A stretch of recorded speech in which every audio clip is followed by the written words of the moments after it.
جی السلام علیکم، میں ہوں رؤف کلاسر اور آپ کے سامنے نئے ویلا کے ساتھ حاضر ہوں۔ جنرل باجوہ صاحب 29 تاریخ کو فارملی طور پر وہ ریٹائر ہو رہے ہیں،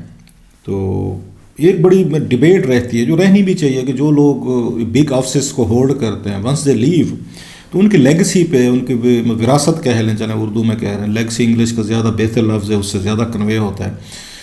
وہ کیا چھوڑ کے جا رہے ہیں، کیا ان کو تاریخ مطلب ہے ان کو کیسے جج کرے گی، کیا ان کا رول کیا رہا ہے۔ 6 سال بڑا پیریڈ ہوتا ہے، آپ کو پتہ ہے، اور پاکستان میں مطلب یہاں چند آرمی چیف تھے جنہوں نے 6 سال سے زیادہ انہوں نے عرصہ گزارا، نام گن سکتا ہوں، جنرل ایوب تھے، جنرل ضیاء تھے، جنرل مشرف تھے، جنرل کیانی تھے، اور ان کے بعد جنرل باجوہ صاحب ہیں۔ تو یہ مطلب ہے اس میں 47 کے بعد تو جتنے بھی آرمی چیفز ہیں ان میں سے یہ کتنے بنتے ہیں، 4-5 بنتے ہیں، یہ تو 5ویں یہ کہہ لیں، یہ 3-2 یس 5 میں بنتے ہیں وہ۔ تو ان کا کیا اس دور کو کیسے یاد رکھا جائے گا، اور ان کی جو سب سے بڑی میرا خیال ہے ان کی ڈسٹنکشن کہیں، ایڈوانٹیج کہیں یا ڈس ایڈوانٹیج کہیں، یا اس کو دونوں سائڈ سے دیکھا جا سکتا ہے کہ ایک آرمی چیف جو ہے 3 سال کے لیے آتا ہے اور اس درمیان میں ایک ہی وزیر اعظم کے ساتھ وہ کام کر سکتا ہے نا، کیونکہ 5 سال کا اگر وزیر اعظم کا پیریڈ ہے تو جنرل باجوہ صاحب یہ بھی اپنے گرینڈ چلڈرن کو کل کو بتا سکتے ہیں، یا ان کے گرینڈ چلڈرن آنے والے دنوں میں وہ اس پہ پرائڈ لے سکتے ہیں، دیکھیں جی کہ ہمارے جو گرینڈ فادر تھے انہوں نے اس ملک کے 5 پرائم منسٹر کے ساتھ کام کیا، یا انہوں نے ان کے ساتھ کام کیا، آپ اس کو جس طرح دیکھنا چاہتے ہیں، کیونکہ پاکستان میں جو آرمی چیف کی وہ کلاؤٹ ہے یا اس کی سیٹ ہے، تو اس میں آرمی چیف ان کے ساتھ کام کرنے کی بجائے الٹا پرائم منسٹر آف پاکستان کو ان کے ساتھ کام کرنا پڑتا ہے اگر انہوں نے سروائیو کرنا ہے اپنے آفیسز میں۔ اب تک تو ہم نے یہ کچھ دیکھا اسی طرح کی چیزیں۔ تو وہ جب آئے تھے تو اس وقت یہ جو تھے آرمی وہ چیف کی اپوائنٹمنٹ جو تھی وہ نواز شریف صاحب نے کی تھی 2016 میں، تو اس وقت انہوں نے ان کے ساتھ وہ ٹائم گزارا اپنا 2016 والا۔ پھر ان کے اسی دور میں نواز شریف صاحب ڈسکوالیفائی ہوئے، شاید خاقان عباسی صاحب آ گئے، ان کے ساتھ ٹائم گزارا۔ پھر نگران حکومت آ گئی 2018 میں، اس وقت چیف جسٹس سابق جو تھے یہ ناصر الملک صاحب، ان کے ساتھ انہوں نے ٹائم گزارا کرتے 2-2.5-3 مہینے کہہ لیں۔ پھر اس کے بعد عمران خان صاحب آ گئے، ان کے ساتھ انہوں نے کوئی 3.5 سال گزارے۔ پھر ہم نے دیکھا کہ جناب اب شہباز شریف صاحب ہیں، وہ وزیر اعظم آ گئے۔ سو تقریباً 5 وزیر اعظم جو ہے نا وہ بنتے ہیں جن کے ساتھ انہوں نے کام کیا، یا ان وزیر اعظموں نے ان کے ساتھ کام کیا، ان کی گڈ ول پہ کام کیا ہے۔ یہ کیونکہ عمران خان صاحب کا بیانیہ اگر دیکھا جائے اور پاکستانی تاریخ اس میں دیکھی جائے تو ہمارے اسٹیبلشمنٹ کا بڑا رول ہوتا ہے کہ کس کو لانا ہے اور کس کو نہیں لانا۔ سو وہ اپنی جگہ پہ ہے۔ اب سوال یہ ہے کہ ان کو تاریخ یہ کیسے یاد رکھے گی، کہ واضح ہے مطلب ایکسیلنٹ جرنل تھے، ایکسٹراڈنری جرنل تھے، ایکسٹراڈنری ہیومن بینگ تھے، یا وٹ ایور جو بھی کہ انہی کے دور میں ہم نے دیکھا انڈیا کے ساتھ ایک بہت بڑی جنگ ہوتے رہے کہ اللہ نے مہربانی کی، دونوں سائڈ سے سینٹی پریویلڈ ان کے دور میں، وہ بھی دیکھا، مشکل دور ہم نے دیکھا، اکنامک ہم نے مشکلات بھی دیکھیں۔ جنرل باجوہ صاحب کہہ بھی سکتے ہیں کہ بہت سارے ایسے مواقع ہے کہ جن کی بنیاد پر میں نے جا کے سعودی عربیہ، چائنا، UAE یا قطر یا باقی ملکوں سے پاکستان کے لیے میں نے امداد لی، جو امداد وہ نہیں دینا چاہ رہے تھے، سیاسی حکومتوں کو نہیں دینا چاہ رہے تھے، یا ان پہ ٹرسٹ نہیں کرتے تھے۔ مڈل ایسٹرن کنٹری ویسے بھی موسٹلی وہ ٹرسٹ جو کرتے ہیں وہ پاکستان کے DGISI یا آرمی چیف پہ کرتے ہیں، لہٰذا جب بھی سعودی عربیہ سے ریلیٹڈ یا UAE یا قطر، بحرین وغیرہ، تو ہمیشہ ہم دیکھتے ہیں کہ پاکستان کی آرمی جو ہے نا وہ ان سے ڈائریکٹ ڈیل کر رہی ہوتی ہے۔ سیاستدان جو ہیں ان کا اتنا کلاؤٹ نہیں ہوتا، اگرچہ ماضی میں تھا، نواز شریف صاحب کا کلاؤٹ ہوتا تھا، پیپلز پارٹی کا تو بالکل نہیں تھا، سعودیز ان کو زیادہ، مڈل ایسٹرن کنٹری جو ہیں وہ زیادہ اپریشیٹ نہیں کرتے تھے، لہٰذا ان کو کبھی بھی وہ آصف علی زرداری صاحب کی حکومت رہی ہو، بینظیر بھٹو صاحبہ کو رہی ہے، تو وہاں سے کبھی آپ کو زیادہ سپورٹ نہیں ملی۔ نواز شریف صاحب کو یہ کمپیریٹیولی زیادہ سپورٹ دی ہے سعودیز نے۔ میں ماضی کی بھی بات کر رہا ہوں، ابھی بھی اس میں درمیان میں ان کے تعلقات اس وقت میرا خیال خراب ہو گئے تھے جب وہ چاہتے تھے یمن کے مسئلے پہ سعودیز جو ہیں وہ پاکستان کی آرمی وہ سپورٹ چاہتے تھے، اس وقت نواز شریف صاحب نے نہیں دی تھی، یا ہمارے اسٹیبلشمنٹ نے فیصلے کرنے ہوتے ہیں، انہوں نے کہا ہوگا نواز شریف صاحب کو کہ پولیٹیکل بیگیج جو ہے برڈن ہے آپ لیں، پھر پارلیمنٹ کے ذریعے ڈیبیٹ ہو۔ اس کے بعد سعودی ذرا ہٹ گئے تھے پاکستان سے وہ سپورٹ دینے کے لیے کہ پیسے لینے تو آ جاتے ہیں آپ لوگ، تیل بھی لے لیتے ہیں، ہمیں ضرورت پڑ جائے تو پھر آپ آنے کو تیار نہیں ہوتے۔ خیر وہ اپنی جگہ پہ۔ اس وقت بھی ان کا اسٹیچر تھا جنرل باجوہ صاحب کو وہ بڑا پاورفل رہا ہے، اور ان کی ابھی ریسنٹلی ہم نے دیکھا IMF کا جو پیکیج تھا وہ کلیئر نہیں ہو رہا تھا، تو جنرل باجوہ صاحب نے ان کو فون کیا امریکنز کو، وہ بات بھی سامنے آ چکی۔ وہ بہت سارے، میں یہ سمجھتا ہوں کہ ان کے ٹور دیکھ لیں، ٹرپس دیکھ لیں، اتنے پہ ان 5 وزیر اعظموں نے نہیں کیے ہوں گے جن کا میں نے بتایا 2016 سے لے کر۔ ہاں نواز شریف صاحب نے بیٹ کیا تھا ان کو، انہوں نے تو ماشاءاللہ کوئی 100 کے قریب انہوں نے وزٹس کی تھی نواز شریف صاحب نے، لیکن ان سے مینیج کر کے باقی 4 وزیر اعظم اگر اکٹھے کر لیں، انہوں نے اتنے فارن ٹرپس نہیں کیے ہوں گے جتنے جنرل باجوہ صاحب نے اپنے ان 6 سالہ ٹرم میں کیے ہیں. سو وہ ان کو ایک بعض لوگ تو ایک کہتے افیکٹو فارن منسٹر بھی کہتے تھے کہ وہ جتنی فارن پالیسی سیکورٹی ایشوز کے لیے وہ جاتے ہیں، لابنگ کرتے ہیں پاکستان کے لیے. شاید ہمارے وزیر اعظم یا وزیر خارجہ بھی نہیں کرتے ہوں کہ وزیر دفاع تو خیر پاکستان میں ویسے ہی آپ کو پتہ ہے ایک ٹوکن کے طور پر لیا جاتا ہے. سو انہوں نے بڑی افیکٹو طور پر انہوں نے کی. میں جو تھوڑا سا ان کو دونوں سائڈ سے ہم دیکھ لیتے ہیں ذرا کہ ان کا جو ایک وہ کریڈٹ بنتا ہے جو انہوں نے کوشش کی سنسیئرلی، اور صحافیوں کے ساتھ جب ملاقات ہوتی تھی اس میں بڑی انہوں نے کی بھی تھی، تنقید بھی ان پہ. وہ انڈیا کے ساتھ بڑے اچھے ریلیشن شپ چاہتے تھے، کشمیر کے مسئلے کو سیٹل کرنا چاہتے تھے. ملاقاتیں بھی ہمیں بتایا گیا تھا جنرل فیض کی اور چیف کی شاید دبئی وغیرہ میں کرائی بھی گئی تھیں. پھر وہ NSA جو تھے اس وقت کے ان کی بھی ملاقاتیں جو ہیں کچھ اس طرح ہو رہی تھیں. دونوں سائڈس پہ یہ بڑے ایک سیریس بات تھی. بلکہ مجھے یاد میں 92 میں تھا اس وقت چینل پہ میں نے اس وقت بھی کیا تھا، کہیں سے کلپ بھی مل جائے گا شاید، جس میں میں نے کہا تھا کہ یہ اگر انڈین چاہتے ہیں، انڈین ہمیشہ کہتے ہیں پاکستان میں ہم کس سے بات کریں جی، پاکستان میں ہم سیاسی وزیر اعظم کی تو اوقات ہی نہیں ہے، پھر GHQ سے بات کریں، جنرل سے بات کریں وہ کچھ کہتے ہیں، پھر اب سیاستدانوں کو کہیں وہ کچھ کہتے ہیں، تو کس سے ہم بات کریں. مودی صاحب کو میں ریسنٹلی دیکھ رہا تھا، اسی طرح کا کلپ چل رہا تھا، تو میں نے اس وقت بات کی تھی میں کہ اگر انڈینز ہمارے دوست بھائی اگر سیریس ہیں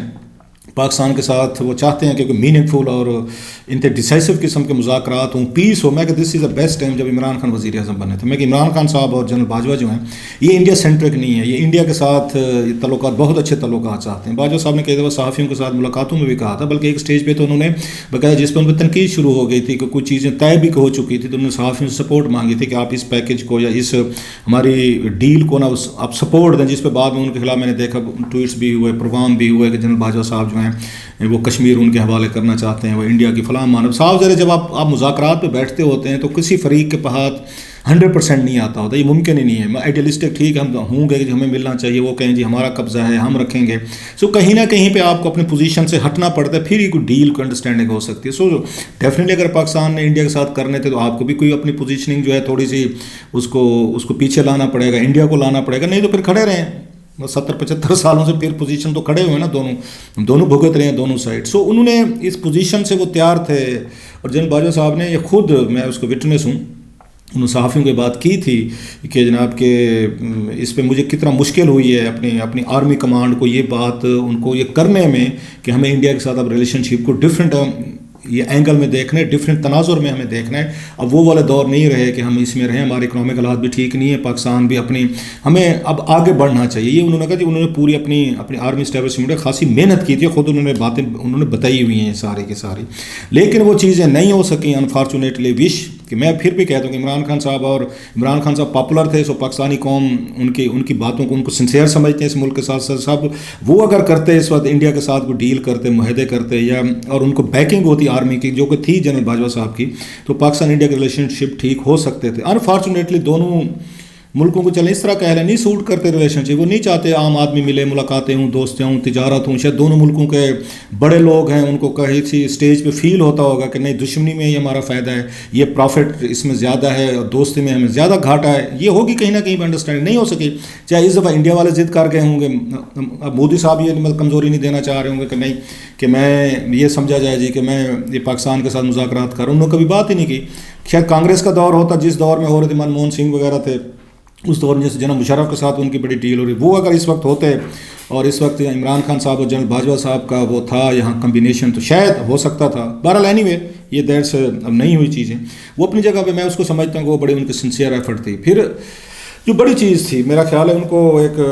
ایز اے جنرل باجوہ صاحب کو ایک پولیٹیکل مطلب وہ اس کے طور پر رکھا جائے گا، آرمی چیف کے طور پر یاد رکھا جائے گا. حالانکہ وہ 6 سال ٹرم ان کو بھی ملی تھی جنرل کیانی صاحب کو، لیکن کیانی صاحب پلیڈ ویری سمارٹلی. وہ بیہائنڈ دا سینز بیٹھ کے اتنا آگے فرنٹ پہ نہیں آتے تھے کہ ان کے دور میں بھی ہم نے دیکھا کہ آصف علی زرداری یا یسر گیلانی کے لیے کوئی اتنے بڑے اچھے وہ نہیں تھے، لیکن پھر بھی کام اس طریقے کا نہیں چلتا تھا. یہ نہیں محسوس ہوتا تھا کہ پیچھے بیٹھ کے وہ سارا ہینڈل کر رہے ہیں، وہ آپریٹ کر رہے ہیں، ریموٹ کنٹرول وہ ہو رہے ہیں. ریموٹ کنٹرول نہیں ہو رہی تھی. آپ کو چیزیں یاد ہوگا میمو گیٹ پہ کتنا بڑا ان پہ جنرل کیانی اور حکومت کے درمیان ایک ٹگ آف وار تھی، بڑی اچھی خاصی بیٹل لڑی گئی تھی، انہوں نے وہاں سپریم کورٹ میں بیانات بھی جمع کروائے، اور بھی بہت ایشو پہ جنرل شجاع پاشا صاحب اور ادھر جنرل کیانی صاحب کا ٹوا تھا، ادھر زرداری صاحب اور ان کا گیلانی صاحب کا آپس میں تھا. لیکن انہوں نے کیانی صاحب نے پھر بھی آرمی کو میں سمجھتا ہوں ٹھیک ہے پولیٹیکلی طور پر وہ آ کے اپنے ملٹری یا دیگر مفادات کے لیے وہ تھے اس پہ، لیکن پولیٹیکلی طور پر ہم نے دیکھا کہ وہ اتنے اس فرنٹ پہ نہیں تھے. اگرچہ انہوں نے نواز شریف صاحب اور شہباز شریف صاحب کو کالے کوٹ پہنوا کر انہوں نے سپریم کورٹ بھجوا دیا تھا، میمو گیٹ پہ غداری کے وہ بنوائیں فلاں کریں، وہ کام تھا، اس کے پیچھے اسٹیبلشمنٹ ضرور تھی. لیکن پھر میں کہہ رہا ہوں وہ اتنی وہ ایک آ کے وہ یہ باریکی سے یہ کام کرتے تھے کہ یہ نہیں فیل ہوتا تھا کہ جنرل کیانی جو ہے نا وہ کوئی بس سیاسی ایک آرمی چیف ہیں. اگرچہ کام انہوں نے بھی، میں وہی کہہ رہا ہوں کہ 6 سال وہ بھی لے کر گئے. باجوہ صاحب کی جو لیگسی تھی یہ بہت زیادہ اس پہ ہے، انہوں نے اونرشپ بہت لے لی تھی، اور کئی دفعہ مجھے اچھا نہیں لگتا رپیٹ کرتے ہوئے. میں نے ایک دفعہ مالک کے شو میں بھی کہا تھا، میں نے کاشف باسی کے شو میں بھی کہا تھا کہ عمران خان صاحب کو انہوں نے بالکل وہ سادہ سمجھ لیا تھا، جیسے انہوں نے اس وقت یہ جنرل اسلم بیگ اور یہ حمید گل صاحب نے سمجھ لیا تھا نواز شریف کو، غلام اسحاق خان صاحب نے نواز شریف صاحب کو ہم لے کے آئے ہیں، بچہ ہے اس کو تو پتہ ہی کچھ کا نہیں ہے زندگی کا، ہم اس کو چلائیں گے اور ہم اس کو سمجھائیں گے کہ آپ نے حکومت کیسے کرنی. پھر وہی لڑائی ہوئی، نواز شریف نے کہا بھائی حضور مجھے اب چھوڑ دیں، میں بڑا ہو گیا ہوں، میں کر لوں گا. اسی طرح کا تجربہ آپ کیا گیا یہ کہ جب یہ تھے اس پہ جنرل فیض صاحب DGI سے بنے اور پھر یہ ہو گئے باجوہ صاحب جو ہیں یہ آرمی چیف تھے، تو انہوں نے بہت ساری چیزیں بالکل ایگزیکٹلی وہی والا ماڈل جیسے میں نے کہا جیسے 1991-90 میں یہ تھے اس وقت اس جنرل اسلم بیگ، حمید گل صاحب اور یہ ہو گئے غلام اسحاق خان صاحب، انہوں نے جیسے نواز شریف کو اڈاپٹ کیا، ایسے انہوں نے اڈاپٹ کیا کہ عمران خان صاحب جو ہے نا یہ ہمارا ایک پروڈکٹ ہے، بیبی ہے، اور اس کو ہم نے کوئی تکلیف نہیں ہونے دینی. سو وہ بہت سارے کام تھے جو عمران خان صاحب کو خود کرنے چاہیے تھے. عمران خان صاحب کا اپنا بھی قصور ہے، خیر وہ ابلائزڈ ہوں گے، وہ کیسے منع کر سکتے اپنے چیف کو یا DGI کو. وہ عمران خان صاحب کے اور پرائرٹیز تھیں، ان کی پرائرٹی کیا تھی خان صاحب کی کہ میں نے مخالفین کو فکس کرنا ہے، کیونکہ نعرہ لگا کے آئے تھے انصاف کا، کرپشن، اکاؤنٹیبلٹی، بلا بلا. سو ان کا جو فوکس رہا خان صاحب کا، وہ ان کو کوئی مطلب ہے، ہم نے دیکھا کہ یہ باقی جو ایشوز آف گورننس تھے جو آنے چاہیے تھے، جس کی وجہ سے خان صاحب کو 3.5 سال آپ لاکھ کہتے رہے، میں نے بڑے قریب سے دیکھا ہے، ویری پور گورننس، نہ ہونے کے برابر ان ایکسپیرینس لوگ جو پہلی دفعہ MNA بن کے آئے تھے اور جنہیں کوئی پتہ نہیں تھا پارلیمنٹ کیا ہے. خان صاحب کو خود بھی نہیں پتہ تھا پارلیمنٹ کیا ہے، کمیٹیز کیا ہیں، اور ان کا ہم نے دیکھا کوئی تجربہ، وہ تو خود مانتے تھے کہ مجھے کچھ پتہ ہی نہیں تھا. ابھی آپ یہاں پہ MNA رہے ہیں، آپ کو تو پتہ ہونا چاہیے تھا، آپ کمیٹیز میں جاتے، کوشچن آور میں جاتے، وہ بالکل کسی کمیٹی میں گئے کبھی نہیں ہے. سو بلینک سلیٹ کے ساتھ انہیں کچھ نہیں پتہ، ان کے وزیر بلینک سلیٹ کے ساتھ انہیں کچھ پتہ نہیں تھا. پھر مار دھار، کرپشن، اسکینڈل، اب تو مانتے نہیں ہیں نا خیر کسی بات کو، کیونکہ یہ جو ان کے بعد ہیں ان کے بڑے ریکارڈ ہیں کرپشن کے، اسکینڈل کے. سو لوگ جب ان کا کمپیریزن کرتے ہیں دونوں کا، وہ کہتے ہیں نہیں عمران خان صاحب بہتر ہیں، کیونکہ عمران خان صاحب کی پہلی ٹرم تھی، نواز شریف صاحب کی پہلی ٹرم 1990 اور وہ 93 والی تھی، اس میں ان پہ بھی اتنے بڑے کرپشن کے الزامات اس وقت بھی نہیں تھے، حالانکہ پیسہ وہ اس وقت بھی بنا رہے تھے، لیکن سٹوریز وہ 20 سال بعد پاناما میں سامنے آئی. اور وہ اس وقت وہ اس سے شریفوں اور زرداری کے مقابلے میں یہ نواز شریف صاحب بڑے فرشتے اور وہ لیسر ایول لگتے تھے، وہ بڑی ایول لگتے تھے. بے نظیر بھٹو صاحبہ یا ان کی پارٹی لگتی، نواز شریف صاحب کو کہا لیسر ایول ہے جی، بزنس مین ہے، ٹائی کوٹ پہنتے ہیں، تو یہ تو جی کاروباری ہیں، ملک ٹھیک کر دیں گے. تو سیم ایسے ہی نواز شریف صاحب جب اب ہیں، عمران خان صاحب کو ان کے مقابلے لیسر ایول سمجھا جاتا ہے، کیونکہ ان کی پہلی ٹرم ہے، وہ 3 ٹرم یہ بھگتا کے چوتھی میں آ چکے، ان کے بہت سارے ایکٹس آف کمیشن سامنے ہیں. خان صاحب کے کچھ ہیں لوگوں کا خیر ہے یا چھوٹی موٹی ہوتی رہتی ہے، ہوتی رہتی ہے. سو خان صاحب کو فوکس رہا میڈیا پہ، میڈیا فکس کرنا انہوں نے کیا. انہوں نے کہا جناب ہم نے یہاں پہ پوری پارلیمنٹ جو ہے آدھی سے زیادہ پوزیشن جو ہے آدھی کیا 70% سے زیادہ جیل میں ڈال دی. ہر ایک کے ساتھ لڑائی جھگڑے وہ سارے پہلے انہوں نے عدالتوں کے ساتھ ان کی کنفرنٹریشن بہت ساری رہیں. سو الٹیمیٹلی جو پاکستان میں ہوتا ہے کہ پہلی لڑائی آپ کی ہوتی ہے جو بھی نیا وزیر اعظم ہوتا ہے پارلیمنٹ میں آپ کے اپوننٹ سے ہوتی ہے، پھر دوسری لڑائی آپ کی جو ہے وہ آپ کی عدالتوں سے شروع ہوتی ہے، تیسری آپ کی لڑائی میڈیا سے شروع ہوتی ہے، آخری لڑائی آپ کی پاکستانی فوج سے شروع ہوتی ہے. پیچھے پیٹرن اٹھا کے دیکھ لیں 40 سالوں کا 50 سالوں کا یہ کچھ ہوتا ہے. سو خان صاحب نے بالکل ایگزیکٹلی وہی پیٹرن فالو کیا کہ پہلی اپوزیشن کے ساتھ لڑائی ہوئی ان کی پارلیمنٹ میں، پھر ان کی عدالتوں سے لڑائیاں شروع ہوئیں، پھر ان کی میڈیا سے لڑائیاں شروع ہوئیں، آخری پہ جا کے وہ کہتے ہیں نا انہوں نے آرمی کے ساتھ ان کا پرابلم شروع ہو گیا. سو ان کو ہماری اس نے اسٹیبلشمنٹ ہے، ان کو عمران خان کو اپنے پاؤں پہ نہیں کھڑے ہونے دیا. جنرل باجوہ صاحب مثلا ملاقاتیں کرتے تھے، صحافیوں کو بلا کے تقریباً مہینے میں 1 آدھ ملاقاتیں ہوتی تھی، جن میں مزے کی بات ہے بہت سارے صحافیوں سے بڑی جو انٹرسٹنگ چیز تھی جنرل باجوہ صاحب کی، آل دو ہی واز ویری کھلا ڈلا، مطلب جٹ جیسے ہوتے ہیں نا پنجاب کے جٹ، کھلا ڈولا، کوئی ان میں وہ والی بات نہیں ہے. ایک ہوتے نا کہ اپنے آپ کو تھوڑا سا مطلب ڈسٹینس پہ رکھتا ہے یا بڑا فارمل انداز میں یا تھوڑی سی روڈنیس، اس طرح کی چیزیں نہیں تھی ان میں. باجوہ صاحب واز ویری وہ تھے مطلب اسٹیٹ تھے، اور کھلی ڈولی پنجابی والی جیسے ہوتا ہے اسٹائل ہوتا ہے وہ جٹوں والا وہ کرتے تھے. وہ جو انٹرسٹنگ چیز تھی صحافیوں سے، اینکر سے اسپیشلی ان کی تنخواہیں پوچھتے تھے، اور پھر جب وہ تنخواہیں بتاتے تھے 7 ڈیجٹس میں، حیران بھی ہوتے تھے، کہتے ہیں یار اتنی تو میری تنخواہ بھی نہیں ہے، اور آپ لوگ ٹیکس دیتے ہیں. انہیں یہ بھی فکر ہوتی تھی. پھر بہت سارے لوگوں نے انہیں یہ بھی کہا کہ ٹھیک ہے سر آپ پھر کلاؤڈ ہمارے چینج کر لیں، آپ کو ایک آرمی چیف کے طور پر اپنی تنخواہ تھوڑی لگتی ہے، یا آپ کو عہدہ اپنا چھوٹا لگتا ہے، تو آئیں جی ہمارے ساتھ بیٹھ جائیں ادھر، اس پہ یہ کر لیں،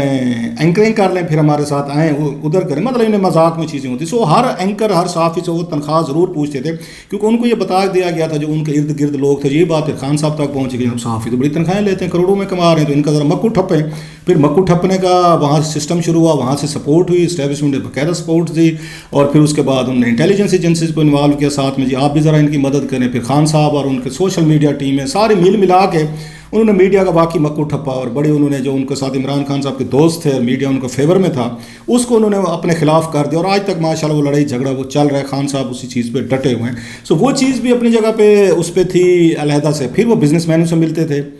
وہ جو ہیں باجوہ صاحب، جو اچھا بہت پھر باہر سے لوگ انویسٹر آ رہے ہیں وہ بھی باجوہ صاحب سے مل رہے ہیں، ڈپلومیٹس آ رہے ہیں وہ بھی انہیں سے مل رہے ہیں. سو لگتا تھا کہ پیرالل طور پر 2 حکومتیں چل رہی ہیں، اور ایک وہاں پہ باجوہ صاحب اپنی رن کرتے ہیں حکومت، جس میں صحافی بھی جاتے ہیں، تاجر بھی جاتے ہیں، ڈپلومیٹس بھی جاتے ہیں، انویسٹر بھی جاتے ہیں، بڑے بڑے بگ گنز بھی جاتے ہیں، سارے لوگ بیٹھتے ہیں، وہاں سے چیزیں ہوتی ہیں، وہاں سے بتائی جاتی ہیں خان صاحب نے کیا کرنا ہے. خان صاحب کہتے بھی رہتے تھے یہ سارے فیصلے تو وہاں سے ہو رہے تھے، وہاں سے چیزیں ہو رہی تھی. اب وہ رسپانسبلٹی نہیں لیتے خان صاحب. خان صاحب کا صرف یہی رہا تھا سوشل میڈیا کو کیسے ہینڈل کرنا ہے، میڈیا کو کیسے ہینڈل کرنا ہے، پوزیشن کو کیسے ہینڈل کرنا ہے، اور بعد میں جو لڑائیاں انہوں نے جا کے لڑیں جو نہیں ہونی چاہیے تھی، جس وجہ سے سارا کچھ ہوا. پھر الٹیمیٹلی پہلے لوکلی طور پر لڑتے لڑتے خان صاحب جو ہیں پھر وہ جا کے امریکہ سے بھی لڑائی ہوگی، پھر سعودی سے ہوئی، پھر ان کی قطری سے رہی، پھر ان کی یو ای میں پرابلم ہوا، پھر چائنا سے ہوئے، آخری دنوں میں یورپین یونین سے بھی ہو گئے تھے. تو پھر پوری دنیا سے وہ کیونکہ لوکل ایشوز تو یہاں پہ کچھ اور لوگ ہینڈل کر رہے تھے. میں اس وقت بھی کہتا تھا کہ ہماری اسٹیبلشمنٹ جو ہے اس کے دنیا بھر میں ریلیشن شپ سب سے ٹھیک ہے، ان کے امریکن سے بھی ٹھیک ہیں، چائنیز سے بھی ٹھیک ہیں، سعودی سے ٹھیک ہیں، یو ای سے ٹھیک ہیں، قطری سے ٹھیک ہیں، ان کے بنے ہر جگہ پہ ان کو پاکستان آرمی کے ساتھ کسی کو ایز سچ میں ریلیشن شپ کی بات کرو سب کے ساتھ ٹھیک ہے. لیکن ہمارا جو بھی پرائم منسٹر آتے عمران خان صاحب ان کے سب کے ساتھ بگڑے ہوئے تھے، کیونکہ کسی سے ملتے نہیں تھے، ملاقات ہی نہیں کرتے تھے. خان صاحب کے میرا لیول ہی نہیں ہے، میں تو بائیڈن سے کم کسی سے بات نہیں کروں گا. سو وہ ایک لمبی کہانی ہے، وہ اس ڈیٹیل میں نہیں جاتے، میں صرف فوکس اس پہ رکھنا چاہتا ہوں. سو ایک سٹیج پہ جب ہماری اسٹیبلشمنٹ نے باجوہ صاحب کا خیال تھا کہ کیونکہ ساری چیزیں ہم مینیج کر رہے ہیں، ہمارے پہ الزام رکھ رہے ہیں، ہم پہ تقریریں کرتے ہیں نواز شریف صاحب کہ ہم نے ہٹایا یہ کیا، تو اب جو فیصلے ہیں ہم ہی کریں گے. لہٰذا انہوں نے ڈی جی آئی ایس ہی لگایا جو جن ندیم صاحب کو، جس میں عمران خان صاحب کو پہلی دفعہ احساس ہوا نہیں جی تو میں لگوں گا میری پاورز ہیں، ان کو بھی 3 سال بعد ہوا کہ یہ میری پاورز ہیں. وہاں سے جھگڑے شروع ہوئے کہ یار یہ بچہ تو بڑا ہو گیا ہے. وہی والی بات جو نواز شریف صاحب نے کی تھی، انہوں نے کہا تھا خان صاحب کو ڈکٹیشن نہیں لوں گا، خان صاحب نے کہا میں ڈکٹیشن نہیں لوں گا. سو وہاں سے ساری چیزیں تو ڈیفینیٹلی میرا خیال ہے پھر جنرل باجوہ صاحب ان کمپنی کو یہ بھی احساس ہوا کہ نہیں ٹائم آ گیا ہے کہ اگر خان صاحب کنٹینیو کرتے ہیں دنیا کے ساتھ بھی ہماری لڑائی ہے، لوکلی طور پر بھی خان صاحب ہماری مرضی کے فیصلے کرنے کو تیار نہیں ہے. سو ٹٹ فار ٹیٹ کہہ لیں یا رجیم چینج کی بات جو ہوئی بعد میں سب کچھ یہ ہوا، یا تو غصے میں آیا کہ جناب کہ نہیں ہمارے چیف کی وہ D G I S I کی اپائنٹمنٹ جو ہے اس پہ خان صاحب نے ان کو امبیرس کیا ہے، لہٰذا اب ہم ہی ان کو لے کر آئے تھے، ہم باتیں بھی سنیں نواز شریف کی، مریم کی، باقی زرداری کی، بلاول کی، اور پورے میڈیا کی، ہم ان کو لیا، ہم نے اڈاپٹ کیا، اور پھر یہ ہمارے آ کے امبیرس بھی کریں خان صاحب. سو دیٹ واز اے میرا ٹرننگ پوائنٹ. وہ مان خان صاحب تو خود کہتے ہیں کہ پچھلے سال جولائی سے میرے خلاف سازشیں شروع ہو جائیں گی، مگر رجیم چینج کے طریقے تو ماتم مارچ اپریل میں کی باتیں ہیں. سو وہ خود یہ بات مانتے ہیں. بہرحال سو باجوہ صاحب کا یہ جو دور ہے بہت ساری کنٹروورسیز کے حوالے سے رہے گا میرا خیال ہے. اور ابھی ان کے جو ایسٹ کے احمد نورانی صاحب کی خبر تھی وہ اس نے ان کو بڑا ڈینٹ ڈالا ہے کہ ان کی فیملی کا، ان کے رشتہ داروں کا جو ان کے ایسٹس آئے ہیں اتنے بڑے سامنے نظر آئے ہیں. میرا 12.7 بلینس کے قریب یہ نورانی صاحب کی سٹوری تھی، اس نے شیٹر کیا ہوگا. آنے والے دنوں میں مزید میرا خیال اس پہ ڈیبیٹس اور ڈسکشنز ہوتی رہیں گی. پھر آخری دنوں میں دیکھا کہ جس طرح جنرل باجوہ صاحب نے ان کی کوئی مطلب کہتے ہیں کوشش تھی ملک احمد خان کے ذریعے جو میسنجر کے طور پر بھیجا بھی گیا ان کو لندن کے، شاید وہ اسی میں آ گئے کہ ٹھیک ہے میں ایکسٹینشن لے لیتا ہوں اور 8-6 مہینے نیا الیکشن کروا کے عمران خان صاحب واپس آ جائیں گے تو وہ بھی چپ کر جائیں گے کہ جاتے جاتے شاید ان کو اقتدار مل جائے گا. سو وہ آخری ہفتہ تھا، اس میں مزید انہوں نے اپنے آپ کو یہ پالیٹکس میں انوالو کیا. بہرحال یہ میرا خیال ہے ان کی لیگسی ہے، وہ بہتر خود اب کوئی اگر اپنے میمورز لکھنا چاہیں باجوہ صاحب، لگتا تو نہیں ہے پاکستان میں کبھی کسی آرمی چیف نے اس طرح لکھا تو نہیں ہے کہ وہ کھل کر ساری باتیں لکھ سکے. نہ ہمارے آئی ایس آئی کے ہمارے جنرلز لکھتے ہیں تو بہت سارا بڑا ایکسپلوسیو اینڈ ویری ایونٹ فل یہ ایئر سے بڑے، اس میں بہت سارے بڑے بڑے بگ کام تھے. میں نے کوشش کی ہے کچھ کہ اس میں کچھ شیئر کرنے کی. سو